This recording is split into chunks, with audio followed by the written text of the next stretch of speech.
Estamos aqui em Sobral, no quarto encontro cearense de professores de filosofia. Um encontro maravilhoso assim, que acontece uma vez por ano, é onde os professores de filosofia se reúnem para trocar ideias, compartilhar saberes, buscar meios viáveis, né, para que a gente possa desempenhar de forma mais didática o saber filosófico junto aos adolescentes, aos jovens. Né? Filosofia, assim que quero. A gente, quando pensou o evento com esse tema, filosofia, assim que quero, é no sentido de que, muitas vezes, ouvindo os professores da rede, da educação básica, apresentam inquietações acerca da questão da formação que os nossos estudantes têm aqui nos cursos de licenciatura, a formação inicial, e quando eles chegam no chão da escola para fazer um estágio, para fazer uma intervenção, os nossos estudantes eles não compreendem nem sequer, muitas vezes, os termos que são utilizados lá no chão da escola. E essa inquietação, elas precisam se converter em reflexões dentro desses espaços que nós estamos aqui na UVA, que é o quarto encontro cearense de professores de filosofia, para os professores pesquisadores das instituições de ensino superiores escutar essas inquietações, não ser os conferencistas, mas primeiramente ser aqueles que ouvem, aqueles que escutam. Após essa escuta, podemos transformar essas problemáticas, esses problemas trazidos do chão da escola, das experiências dos professores, em objeto de pesquisa sobre o ensino de filosofia. Então, como é que nós queremos a filosofia? Nós queremos a filosofia que ela esteja na graduação, mas que ela esteja também no ensino médio, esteja no ensino fundamental, mas que elas dialoguem umas com as outras, elas não fiquem isoladas, elas não fiquem estanques. Nós da universidade, achando que estamos fazendo a melhor, proporcionando a melhor formação possível filosófica, mas nós engessamos essa formação de tal modo que os nossos egressos têm medo de filosofarem, de pensar uma formação filosófica para os estudantes que não vão fazer filosofia, os jovens que não vão fazer filosofia na universidade, mas que precisam se apropriar de reflexões filosóficas, eles ficam intimidados, muitas vezes, por uma filosofia enciclopédica. É como se nós quiséssemos guardar a filosofia para a posteridade e não para pensar os problemas de hoje dentro de determinados contextos, porque parece ser coisa menor. Aí, para não diminuir a filosofia, nós muitas vezes nos negamos a dar ouvido e a sistematizar isto dentro da academia. Então, a filosofia que nós queremos, que ela esteja na educação básica, fundamental, média. Ela esteja na universidade, não só no curso de licenciatura em filosofia, mas também nos outros cursos para poder dinamizar a formação reflexiva na formação dos nossos profissionais para a vida deles. E também se torne, como a professora Patrícia Velasco colocou ontem, um campo de pesquisa nos programas de pós-graduação. Então, a filosofia que nós queremos é uma filosofia que seja capaz de dar voz para aqueles que são silenciados pela própria formação filosófica nas academias. Olha, é aí onde entra Ludwig Wittgenstein, é o nome. Wittgenstein tem uma frase que diz assim, sobre aquilo que você não pode falar, você deve se calar. Mas o que isso representa? Né?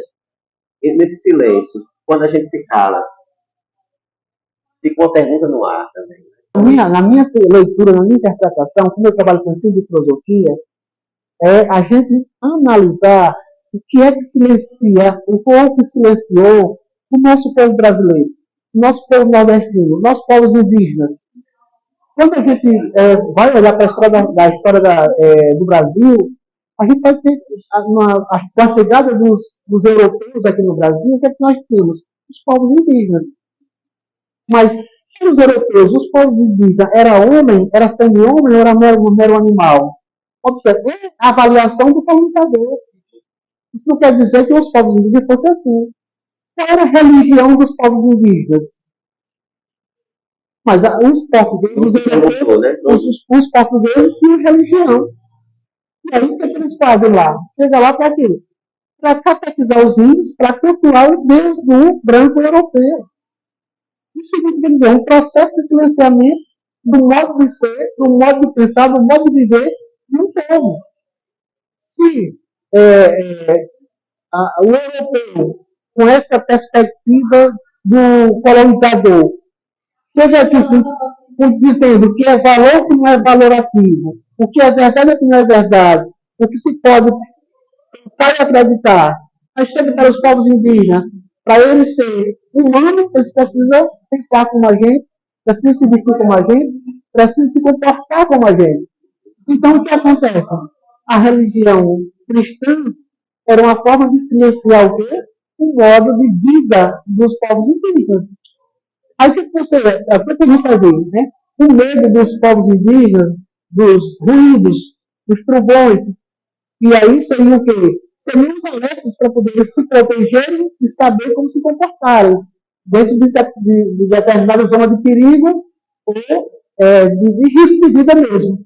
Mas para os portugueses, para os jesuítas, essa forma como os indígenas pensavam, acreditavam, eram os espíritos maus que estavam lá na floresta. E que agora vamos cultuar o Deus cristão. E aí tem uma coisa que é interessante. Os índios, eles pensam e agem a partir do concreto.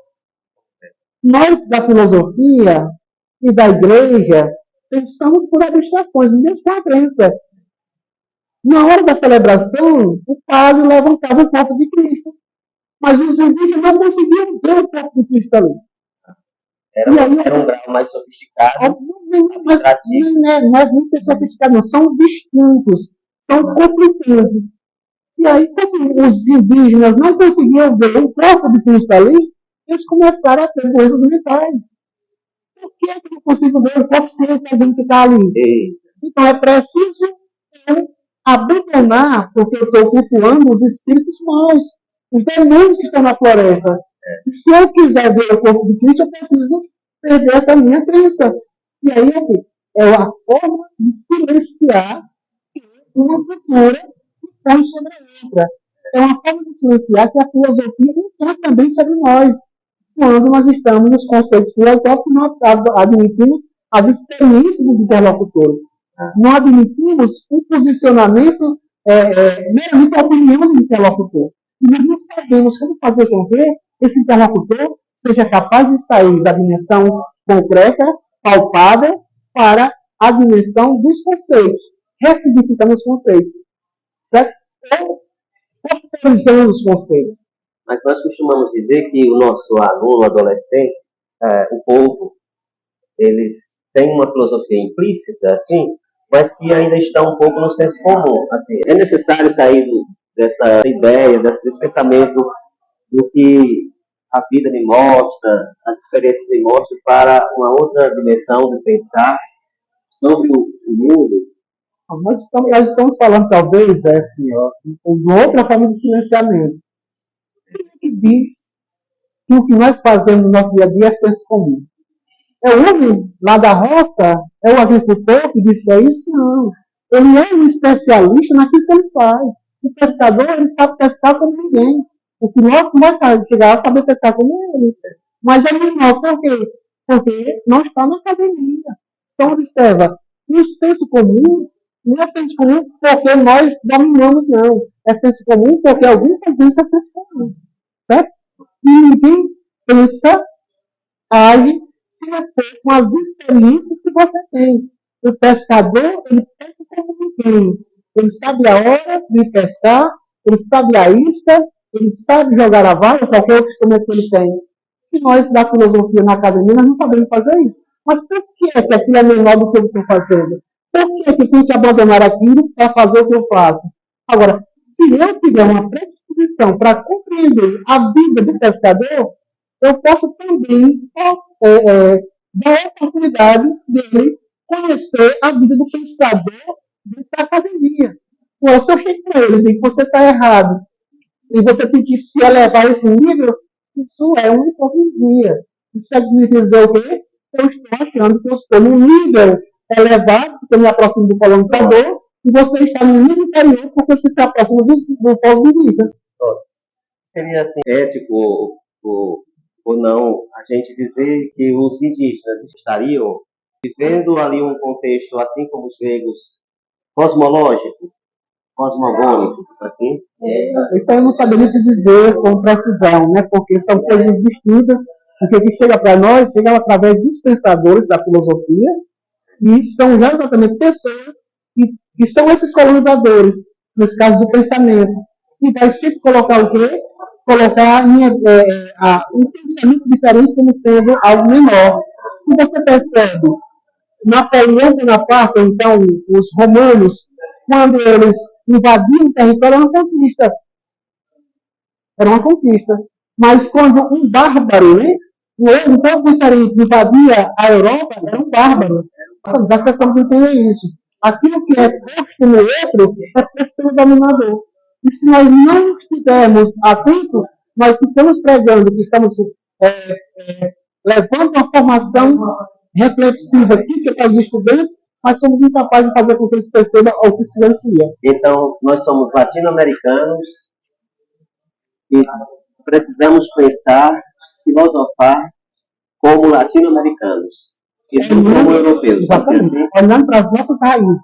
Nós somos índios, somos povos indígenas, nós somos povos indígenas. Então, pensar a partir dos povos indígenas. Nós somos afro-brasileiros, somos afro-brasileiros, afro-descendentes. Vamos pensar como afro-brasileiro ou descendente. Então, nós somos cearenses, vamos pensar como cearenses.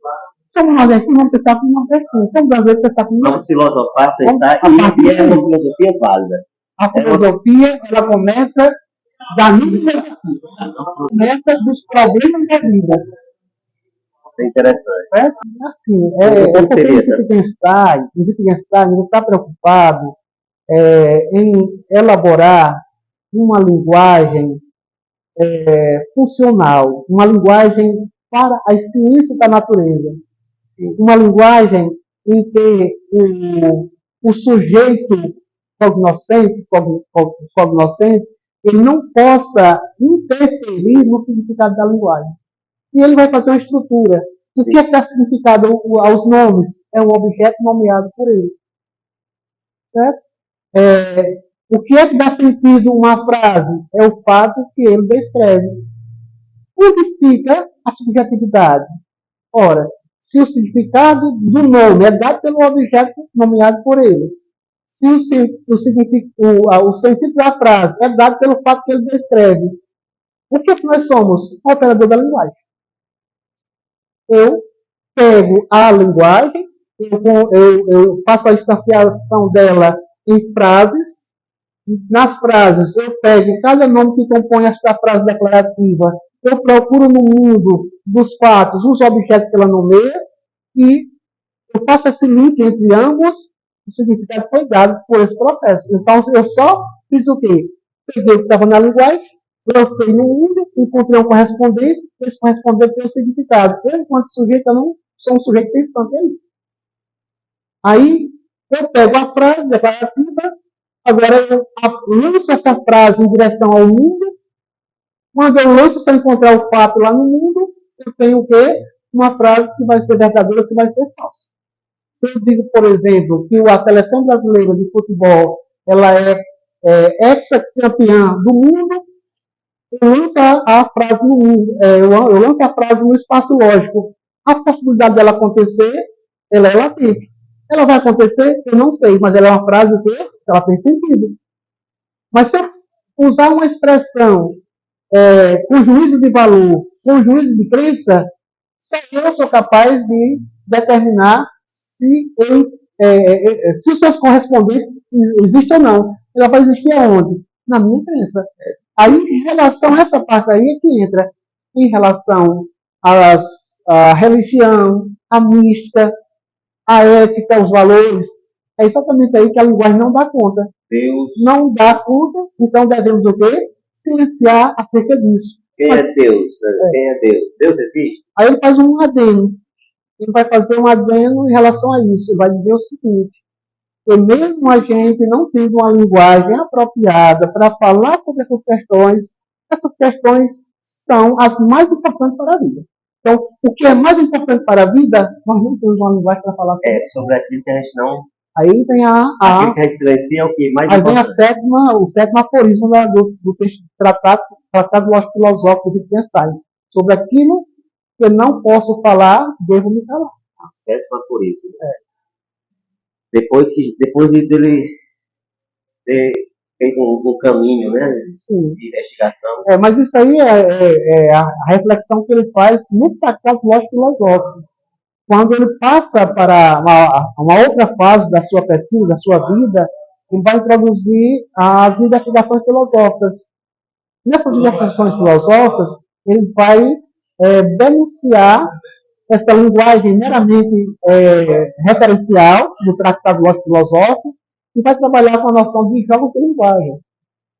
Os jogos de linguagem não tem a linguagem dos nomes não tem significado em si mesmo. As frases, elas não têm um significado em si mesmo. O significado é dado pela comunidade linguística, pela comunidade. A linguagem no mundo real. A linguagem ela é fruto das relações sociais, culturais, e nessas relações sociais, essas relações culturais, o que vai acontecer?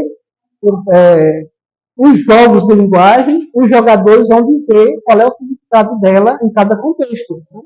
Se você usa, eu gosto de usar uma expressão, se você diz água, se você está na aula de química, você pode estudar o quê? A água como sendo H2O. Mas se você está diante de um incêndio e você diz água, o pessoal vai fazer o quê? Vai carregar água para apagar o incêndio. Não vai questionar se observa o significado. É dado pelos jogadores, não é mais a palavra, não é mais um objeto que vai. É a necessidade que vai fazer. Exatamente. Né? Chega alguém na tua casa, o calor de rachar, suado, já sem voz, água. Você vai fazer o quê? Vai levar água para beber. Então observa que muda toda essa perspectiva. Muda a perspectiva.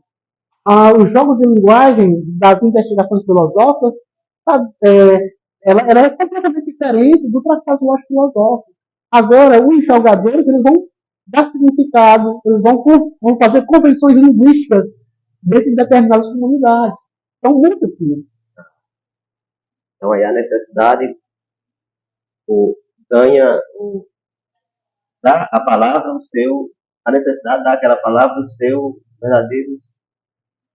Eu diria o seguinte, as comunidades linguísticas, eles fazem com que o significado apareça para aquela comunidade. Assim como se você está numa monarquia, o rei tem um significado. Se você está no jogo de baralho, o rei tem outro significado. Né? Se você está no jogo de xadrez, né? Questão da rainha, o cavalo, os peões. Então, observa, se você sai daquele jogo, sai para outro, as peças vai ter significado diferente. Né? Então, a gente, de uma certa forma, quando a gente está no processo de ensino e aprendizagem, eu acredito que esse segundo Wittgenstein, ele nos ajuda bastante a pensar no outro, e não simplesmente a gente querer silenciar as experiências da comunidade e querer impor uma forma de pensar que não faz parte daquele contexto. Pronto. Certo? Eu gostaria muito de ter a oportunidade de conversar mais. A gente vai se encontrar. Bom. Tudo bom, viu? Obrigado.